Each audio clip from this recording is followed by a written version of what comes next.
Vamos falar de saúde neste bloco. Desde 2017, o setor brasileiro se viu diante de uma nova startup, uma plataforma de telemedicina que se tornou a maior da América Latina. Em 2022, numa rodada liderada pelo Goldman Sachs, essa startup chamada Conexa Saúde levantou 200 milhões de reais.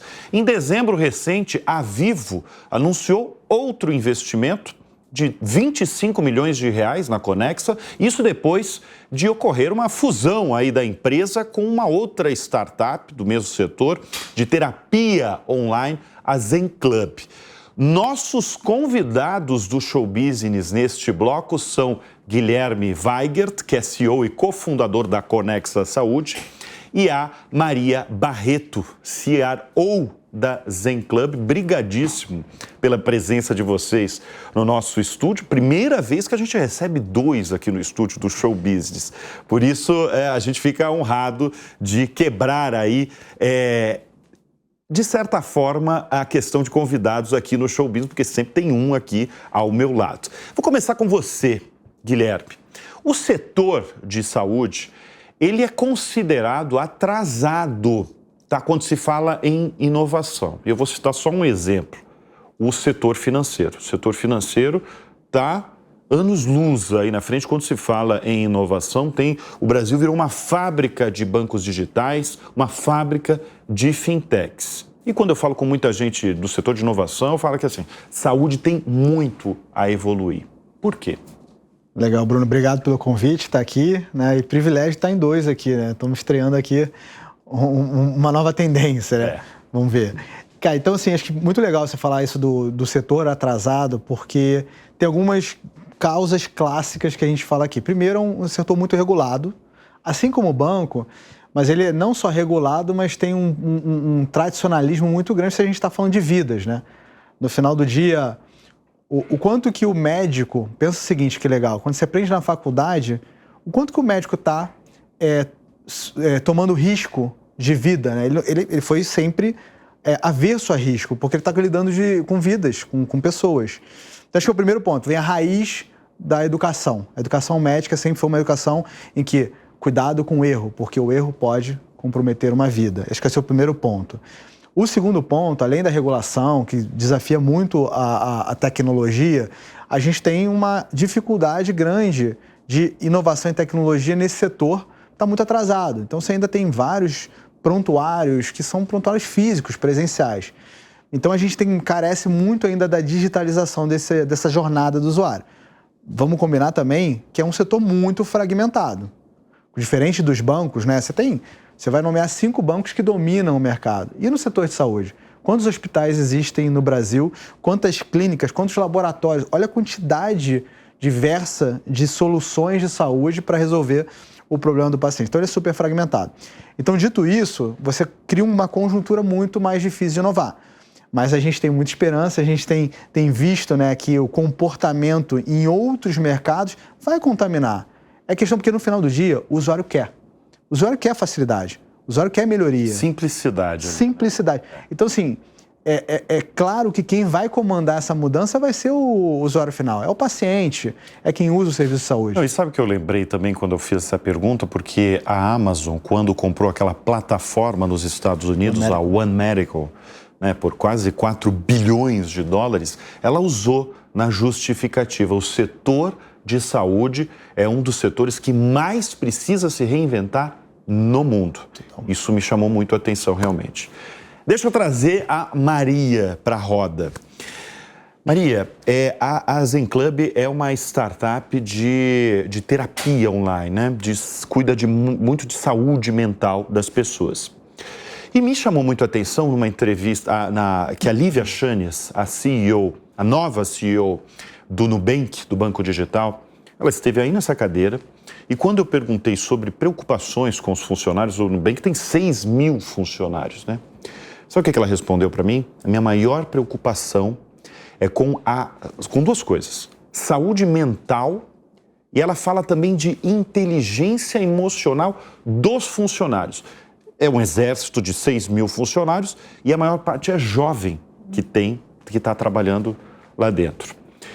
Isso é usual? Você tem escutado de lideranças brasileiras esse cuidado com a saúde mental dos funcionários? Sim, Bruno, eu acho que essa demanda vem crescendo muito no Brasil ultimamente, tá? É claro que a pandemia, ela trouxe visibilidade para uma temática que quase não era falada, quando a gente falava de saúde corporativa. E o problema é que de lá para cá, pós-pandemia, a saúde mental do brasileiro não melhorou, né? Eu vou trazer um dado para você. No ano passado, foram 288 mil brasileiros que foram afastados por questões relacionadas a doenças mentais. E se a gente fala 288 mil pessoas que foram afastadas por essa temática, que é uma temática que ainda é simples, que não é tão simples, né? Que ainda tem uma série de preconceitos, quer dizer que tem muito mais gente doente aí. Porque a pandemia, ela trouxe uma preocupação, né, sobre essa temática. A gente começou a falar mais sobre isso, mas de lá para cá, na verdade, a gente não tem visto a qualidade da saúde mental do brasileiro melhorar. Ela continua piorando. O ponto positivo é que a gente passou a falar sobre isso, que a gente não falava. E tem uma explicação? Tem milhares de explicações. Então, você acabou de falar do público jovem, né? Dessa nova força de trabalho que está chegando. Essa nova força de trabalho que está chegando, ela vem demandando mais esse tipo de serviço. Ela fala mais sobre essa questão de adoecimento. Ela se mostra também mais doente. Enquanto ela está mais doente de verdade, que ela fala mais sobre isso, ainda a gente não tem como comprovar, né? Mas certamente demanda muito esse tipo de serviço. Para você ter uma noção de números, no ano passado, no Brasil, a gente consumiu 70 milhões de consultas de psicoterapia. Agora, pensa bem, essas 70 milhões de consultas são daquelas pessoas que já sabem que estão adoecidas ou já buscam um cuidado em relação à sua saúde mental. O grande problema que a gente tem hoje no Brasil é que muitas pessoas estão ficando doentes, não sabem como se cuidar, como trabalhar a sua promoção de saúde mental e não estão cuidando disso. Então, estão adoecendo, estão sendo afastados, estão perdendo produtividade. Produtividade, né? Porque isso que eu ia perguntar para você. Como é que as empresas no Brasil têm se preparado para isso? Porque tem uma questão severa ali de produtividade, porque o funcionário é afastado, né? Quando... Em casos graves, claro, né? Ele é afastado, então você tem uma questão ali de produtividade mesmo de uma empresa, né? Além, claro, da preocupação do funcionário que está ali doente. E aqui, quando a pessoa já foi afastada, a gente já perdeu aquela força de trabalho durante um tempo. Aqui é custo. Antes já. Como é que eu consigo reabilitar rápido? Trazer de volta, né, para a produtividade. O grande problema está até antes disso. Imagina, se eu hoje estou com uma depressão, com uma síndrome do pânico, com um caso mais grave, eu não for produzir, trabalhar, estar presente naquele ambiente de trabalho da mesma forma que eu estaria se eu estivesse saudável. Então, o nosso grande trabalho aqui, no meio corporativo, é como é que eu consigo fazer promoção de saúde? E a promoção de saúde começa com a educação. Como é que eu trato essa liderança? Como é que eu preparo essa liderança para poder fazer gestão de equipe com um olhar diferenciado em relação ao adoecimento mental? Então, tem uma preparação do líder também, da empresa. De todos. De todos. De todos. E começa... De avaliar, por exemplo, uma pessoa que está mal, ou uma pessoa que reporta para você, né, que está... Ou que apresenta indícios, né? Não sei como é que é. Como é que a gente vê isso, tá? Que não existe caminho certo. Então, assim, trabalhar a promoção de saúde, você vai ter que levar em consideração qual que é aquela empresa, a cultura daquela empresa, os valores daquela empresa, os ritos daquela empresa. A partir daí, você tem um comprometimento do C-Level, né, da alta liderança, do conselho, e cada vez mais isso tem ganhado mais força, porque o conselho está vendo que isso é importante. A gente tem que trabalhar e empoderar as áreas de saúde e as áreas de RH. E o que é empoderamento? Eu tenho que dar informação de qualidade. Eu estou com um problema de saúde mental? Aonde? Por quê? Trabalhar liderança. Como é que eu promovo um ambiente mais diverso, mais equiparável para o público feminino, masculino? Como é que eu consigo promover um ambiente de segurança psicológica? Então, tem um treinamento da liderança, assim como do próprio indivíduo. Como é que eu estimulo você, enquanto indivíduo, se desenvolver, se conhecer? Saber que sintomas que você tem que são sintomas de ansiedade, isso dá um nome para essa doença e fazer com que você não adoeça de verdade, né? Então, acho que está aí o desafio. Guilherme, você é médico, né? Você não tem envolvimento inicial, eu digo, na sua formação em tecnologia. Inclusive, você atuou, né, como médico. Qual que é a sua especialidade? Cardiologia. Cardiologia. Como é que você criou uma plataforma, uma startup de medicina visando aí a telemedicina? Legal, eu acho que começou muito, muito cedo. na minha trajetória, porque sou filho de mãe desenvolvedora do DataSUS, então minha mãe é engenheira de computação, desde o início lá muito exposto à tecnologia, meu pai é médico, então gostei dos dois lados, quase fiz tecnologia, cheguei a fazer vestibular, mas preferi ir para medicina porque sempre gostei muito do contato com pessoas, né? Isso me fez chegar até aqui. Empreendi antes, né? Então assim que eu me formei, eu abri, né? Descobri o empreendedorismo, abri uma plataforma de educação médica chamada Jaleco, que tinha uma missão de melhorar a educação médica no Brasil. E aí em 2016 para 2017, conheci o Fernando, junto com o Romeu. O Fernando é meu cofundador na Conexa, em que tinha uma tese muito, muito bacana para pensar em como gerar eficiência e acesso ao sistema de saúde. Aqui que eu entrei. Então, eu tive muito já experiência em tecnologia na experiência passada, mas adoro. Acho que assim, o segredo, né? Vou dizer que tecnologia é sempre meio, mas a tecnologia ela pode transformar o setor de saúde de uma forma que a gente... que acho que passa a ser um propósito não só para mim, para toda a companhia, né? Todo mundo acredita de fato como que a gente pode levar acesso e melhorar a qualidade, melhorar o desfecho. Pouca gente está falando, enquanto que eu estou melhorando a saúde daquelas pessoas, melhorando o sofrimento das pessoas. Então acho que passa a ter uma missão não só que eu aprendi na faculdade, no individual, né? No tete-a-tete com o paciente, mas ampliar esse escopo. Então, é super legal para mim. Maria é formada em administração de empresas, né? Sim. E a sua trajetória profissional toda foi ligada à saúde, né? Exatamente. Operadoras de saúde, variadas ali, algumas das maiores no país. As operadoras, elas estão quebradas no país? O sistema de saúde tem diversas dificuldades nesse momento. No ano passado, né, saiu o resultado operacional de 2022, que foram 12 bilhões e meio de resultado operacional negativo. Estima-se que no ano... 12 bilhões e meio de reais no negativo. Isso envolvendo todas as operadoras. Todas as operadoras.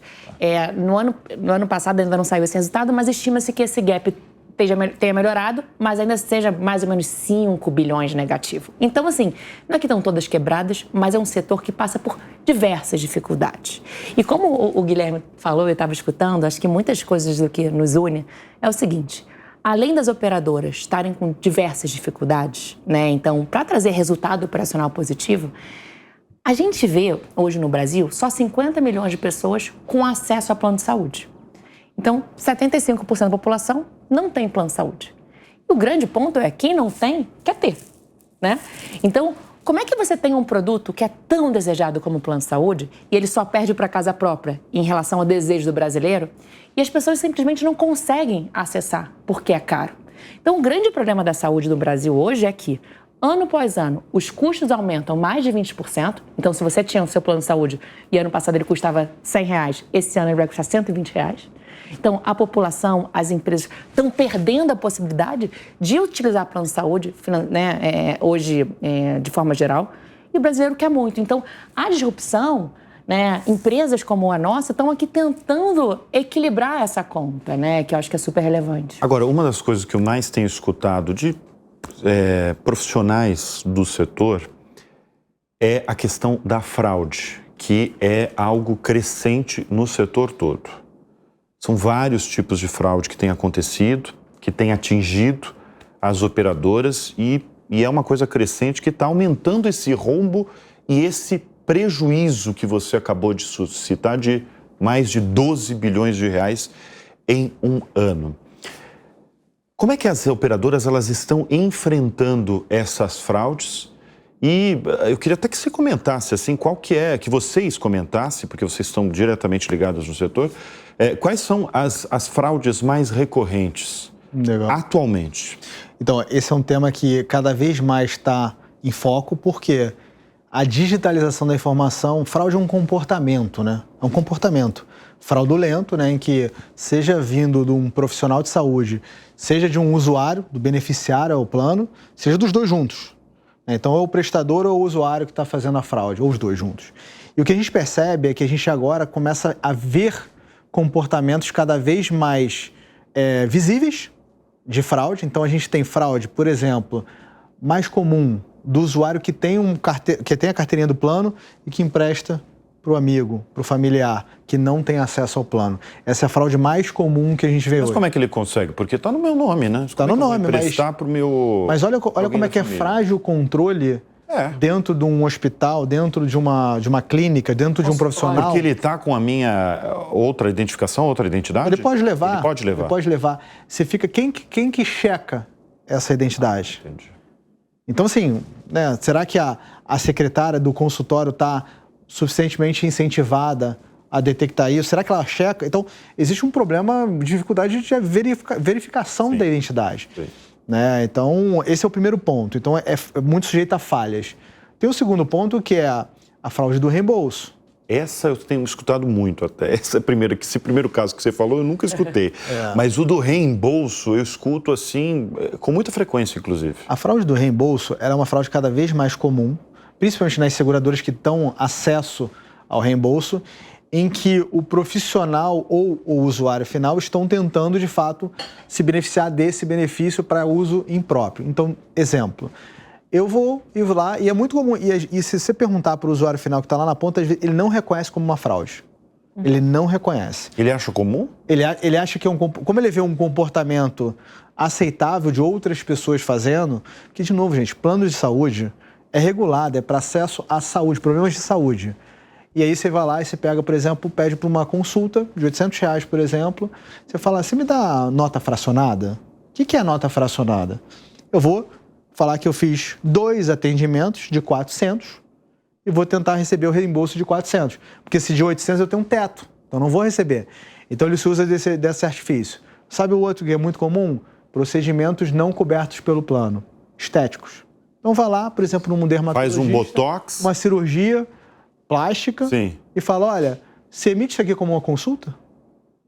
Ele emite uma consulta, ele está recebendo um botox. Ele está recebendo o botox. O botox e está indo para consulta. E está indo pela consulta. Então, assim, esse tipo de comportamento, ele é cada vez mais frequente. E até então, as operadoras não tinham dados, tecnologia para coibir esse uso. E hoje, sim. Hoje o dado está na tela, o dado está digitalizado, todo o sistema de TIS que a gente consegue ver já consegue falar mais sobre essas informações. As operadoras conseguem ver comportamentos. Um exemplo clássico de fraude em prestador. A gente começa a perceber que tem alguns profissionais que eventualmente estão credenciados no plano, estão lá fazendo a consulta no plano, mas pegam justamente para pegar o paciente e falar, olha, não vai mais pelo plano não, vai pelo reembolso que eu vou receber 3 vezes mais e eu consigo dedicar mais tempo. Isso é uma fraude. Né? Então você tem uma série de fraudes. O que a gente tem utilizado cada vez mais é tecnologia para cada perfil de fraude eu ter um algoritmo identificando e criando modelos de incentivos e coibindo esse comportamento. E Bruno, só para complementar aqui, eu acho que cada vez mais o empregador, as empresas podem ajudar muito na mudar esse cenário fraudulento. Né? Então, hoje nesse cenário de plano de saúde, mais ou menos 60% das pessoas que acessam pelo meio corporativo. Ou seja... 60%? 60%. Tá. Né? Um pouquinho mais de 60%. Tá. Mas mais que 60% acessam porque tem É o plano da empresa. É o plano da empresa. Que dá. Então, se a empresa estiver engajada em mudar, né, em coibir esse tipo de infração, a gente com certeza consegue tirar esse desperdício, essa fraude. Isso tem acontecido? Isso tem acontecido. Tem acontecido? Graças a Deus está começando. Empresa, por exemplo, que demite o funcionário porque soube de fraude. Saiu no jornal recentemente plano de saúde. Um grande banco, né, de varejo que demitiu uma série de funcionários porque sabia que esses funcionários estavam tendo esse tipo de comportamento fraudulento. Então, para a gente poder trabalhar de forma assertiva, como é que a gente consegue identificar quem são os prestadores que estão de forma sistemática onerando o sistema por esse tipo de comportamento e quem são os indivíduos que estão fazendo mau uso desse plano de saúde, desse recurso que a empresa investe, e isso está inflacionando todo o sistema. Né? Então, eu já tenho visto empresas fazerem isso. Guilherme, por que a Vivo, essa gigante aí das telecomunicações, resolveu investir em vocês? Legal.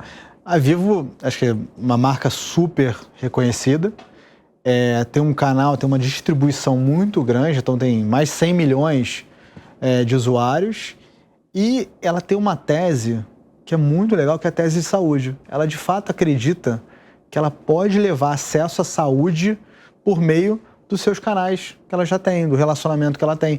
E é uma marca muito bem conhecida. Então, aqui, como é que a gente consegue usar a Vivo, junto com a Vivo, em promover acesso? Dá acesso a quem não pode. Então, a gente tem 100 milhões, a gente tem 150 milhões de brasileiros que não têm plano de saúde. E que hoje estão, eventualmente, numa fila do SUS tentando acesso, que estão adoecendo na fila, que estão esperando uma mamografia e nunca fizeram. E agora tem câncer, e agora já está mais tarde. Então, existe um momento muito importante para a gente, que é a promoção. É pegar o diagnóstico precoce, é prevenir doença. A gente criou o nosso sistema, infelizmente, o nosso sistema de saúde público e privado, muito focado na doença. Só que a doença é muito... Depois que já foi, você tem perda de qualidade de vida, você tem um custo mais alto. Como é que a gente reverte isso? É ir para o lado da prevenção e diagnosticar doenças o quanto antes e prevenir riscos de adoecimento.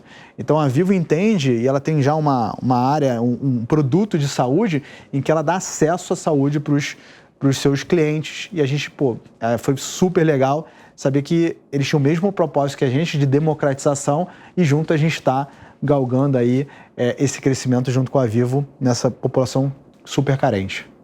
Maria, como é que a inteligência artificial ajuda o setor? Nossa, ajuda demais, assim. Como o Guilherme colocou, eu acho que tem vários desafios, né? A gente falou um pouco do desafio da gente conseguir identificar rapidamente as pessoas que podem ficar doentes, né? A partir daí, eu quero trazer o melhor cuidado em função da situação de saúde de cada indivíduo. Como é que eu trago o melhor cuidado para você? Preciso me relacionar com você, indivíduo, né? Eu preciso fazer uma jornada que faça mais sentido para você. E navegar nesse sistema, como o Guilherme falou, é super complexo. Então, a gente no Zen Club, a gente lançou a Clary, que é a inteligência artificial, que a gente nomeou, né, carinhosamente, Clary. E acho que a primeira coisa que a gente entregou para o paciente, que eu acho que é super legal e inovador, é o seguinte: como é que eu consigo maximizar, né, a chance de eu conseguir engajar aquele paciente com o seu prestador, né, com o seu terapeuta?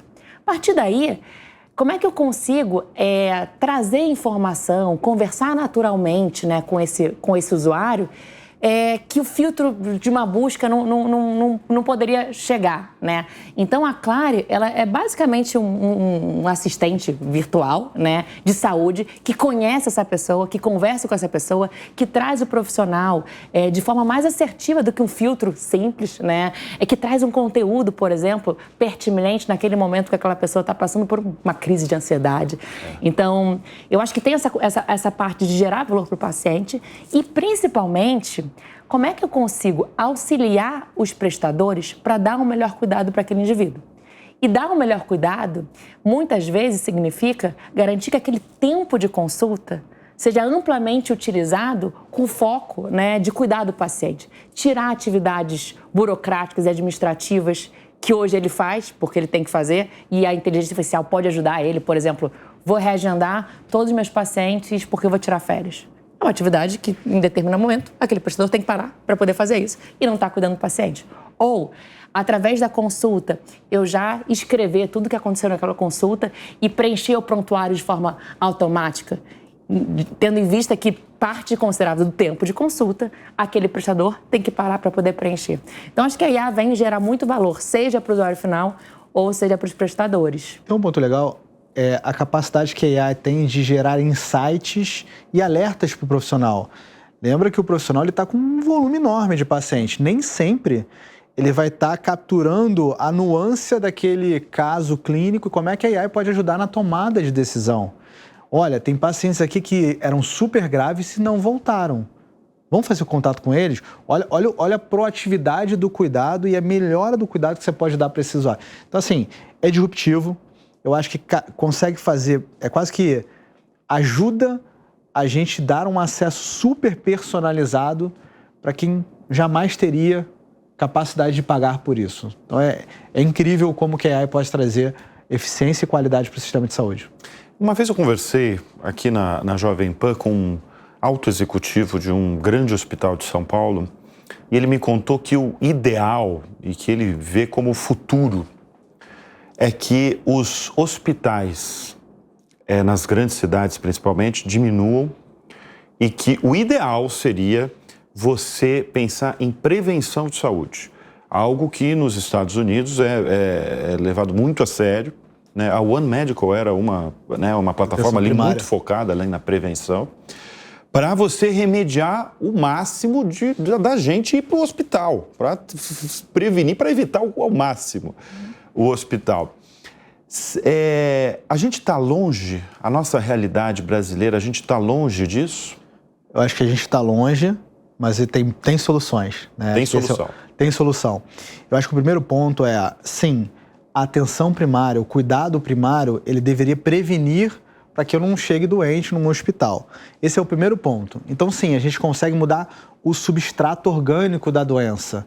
Então, à medida que eu consigo fazer mais mamografias em mulheres que têm risco de câncer de mama, mais controlar pressão em pacientes que já têm indícios de aumento de pressão, quanto mais eu faço isso, mais eu mudo o curso da doença. Então, eu reduzo o adoecimento da população. Mas tem um segundo ponto, que ele é muito específico do nosso sistema de saúde, que é o comportamento do usuário. O que é isso? Hoje, o beneficiário de um plano, ele tem um cartão de crédito ilimitado. Isso é só uma... não é um cartão de crédito limitado, mas ele usa como se fosse um cartão de crédito limitado. Quando ele tem coparticipação é muito pequena, ele não tem franquia. Então, hoje ele usa esse cartão de crédito para acessar um hospital. Quando ele está, por exemplo, com uma dor de cabeça, que ele poderia se prevenir com um médico de atenção primária, se prevenir de outras formas. Então, o sistema está usando a alta complexidade para tratar coisas simples. E isso é onde tem um desperdício danado de custo aqui. Então, a atenção primária, o cuidado preventivo, ele não só vai resolver o adoecimento, que no médio e longo prazo vai gerar um baita de um saving e gerar acesso, né? Porque a gente tem um problema de inflação médica relevante no Brasil, mas como também vai melhorar a jornada do usuário. A gente entrega muita tecnologia, muita complexidade, muita coisa para casos simples. Então, como é que a gente muda isso? Então, tem uma questão de jornada e fragmentação do cuidado que a gente consegue apoiar com tecnologia e com melhores processos aqui dentro. Então... E aqui, só para complementar, eu fui diretora de produto coordenado, tá? O que é isso, efetivamente, né? E eu digo quando eu trabalhava em operadora de saúde. Em operadora de saúde. Era efetivamente pensar num produto em que você efetivamente conhecesse quem que é aquela pessoa, entendesse quais as patologias, quais doenças ela tem ou que ela pode ter por conta do seu histórico, né, médico, familiar e etc. E você trazer ela para a prevenção em função das suas doenças. O que acontece é que tem dois problemas. As operadoras têm muita dificuldade de conhecer efetivamente como é que está a situação de saúde de cada indivíduo. Porque é fragmentado o sistema. São vários médicos diferentes, ainda até muito pouco tempo, em sistemas muito diversos. Então, é muito difícil entender aquela pessoa e juntar toda essa peça de problemas para poder travar o diagnóstico e montar uma jornada mais assertiva. E o segundo ponto é efetivamente isso que o Guilherme colocou. Dado que a gente se regula aqui no nosso sistema, então eu tenho acesso, eu vou no prestador que eu quero, a hora que eu quero, né, da forma que eu acho que faz mais sentido, é muito difícil você conseguir ajudar essa pessoa, navegar essa pessoa para essa jornada de prevenção e de autocuidado. Então, à medida que a gente tem informação, que a gente passa cada vez a ter mais informação e dado, e a gente consegue ter mais diagnóstico, e à medida que eu tenho, e assim, vou trazer a IA de novo, né? Ferramentas que fazem com que a gente dê mais informação, navegue de forma mais assertiva, mais personalizada, né? Cada uma das pessoas desse sistema, a gente tem muito mais chance de chegar nesse lugar. De levar para uma atenção primária, para uma consulta com um especialista, em vez de ir para um hospital, num caso mais crítico depois que a pessoa já adoeceu. E não está longe, tá? Esse ponto não está longe, porque hoje a gente já tem algoritmos de AI que conseguem determinar, por exemplo, que um paciente, só por ter feito uma consulta de um nutricionista de endócrino e ter medido 2 vezes a glicada, ele tem uma alta probabilidade, por exemplo, de ter diabetes. Olha como é simples. E eu diagnosticando esses casos, eu consigo promover um cuidado coordenado para eles. E isso muda a jornada e muda o desfecho final. Muito bem. Eu quero muito agradecer a presença do Guilherme Weigert, da Maria Barreto. Brigadíssimo pela presença aqui em nosso estúdio. Obrigada a você, Bruno. Obrigado, Bruno.